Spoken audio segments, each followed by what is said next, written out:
अस्सलाम वालेकुम दोस्तों। शनिचर का दिन 7 नवंबर। रात भर बर्फ़बारी होती रही है। दर्जा हरारत अभी -1 है। महसूस -7 हो रहा है। दोस्तों, वो नानी ही क्या जो कहानी ना सुनाए। तो आज आपके लिए हम एक कहानी लेकर हाजिर हुए हैं, अपने तमाम हम उम्र दोस्तों के लिए और अपने से थोड़े से छोटे नाती नवासी और पोते पोतियों के लिए। कहानी उमीर अहमद की लिखी हुई है और उन्वान है एक था उल्लू ऐनक वाला। एक था उल्लू ऐनक वाला। एक जंगल में अलिफ नगर की बस्ती थी। इस बस्ती में बहुत से जानवर बसते थे। उनमें अलिफ नगर का उल्लू भी था।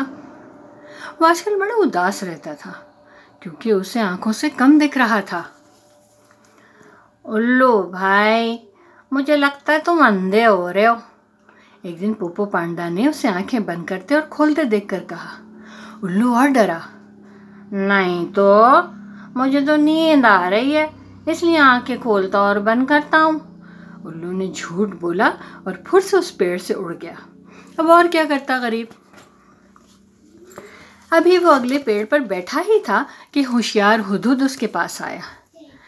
उल्लू भाई, आखिर तुम्हारी परेशानी क्या है? उसने पूछा।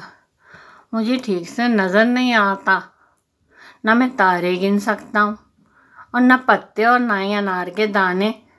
पीला आम सफ़ेद लगता है, सफ़ेद अंडे आम लगते हैं। उल्लू ने उदासी से मसला बताया। तुम डॉक्टर बिल्लू बलूंगड़े के क्लिनिक से एक ऐनक क्यों नहीं ले आते? होशियार हुदहुद ने उसे मशवरा दिया। उल्लू खुश हो गया। उसने सोचा ऐनक का ख्याल उसे पहले क्यों नहीं आया। अगली सुबह उड़ते हुए उसकी नज़र पार्क में बेंच पर बैठे हुए डॉक्टर बुल्लू बलूंगड़े पे पड़ी। वो एक अखबार पढ़ रहा था। उल्लू ने अपना मसला डॉक्टर बुल्लू बलूंगड़े को बताया तो उसने उसे एक ऐनक दी। अरे वाह, ये तो कमाल हो गया। अब हर चीज़ साफ और बड़ी बड़ी नज़र आने लगी है। ऐनक लगाकर वो बहुत खुश हुआ। लो उल्लू भाई, ये अखबार पढ़कर देखो और रोज़ पढ़ा करो। बुल्लू बलूंगड़े ने अंग्रेजी अखबार उसकी तरफ बढ़ाया। वापस आते ही सबसे पहले बीबी बतखों ने उसकी आंखों पर लगी ऐनक देखी। ऐनक की शीशों से उल्लू की आंखें और भी बड़ी बड़ी और गोल लग रही थीं। वाह उल्लू भाई, ये ऐनक तो तुम्हारी आंखों पर बड़ी अच्छी लग रही है। ऐनक लगाकर तो तुम अक्लमंद लग रहे हो। बीबी बतखों ने तारीफ की तो वो बेहद खुश हो गया। उस दिन अलिफ नगरी में सब जानवर उल्लू की ऐनक की ही बातें करते रहे। इतनी बातें कि उल्लू ऐनक वाला उल्लू कहलाने लगा।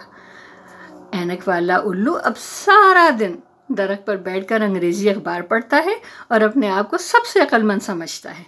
और हाँ, उसकी आंखें अब पहले से भी ज़्यादा मोटी और गोल हो गई हैं। खुश रखिए और खुश रहिए। अल्लाह हाफ़िज़।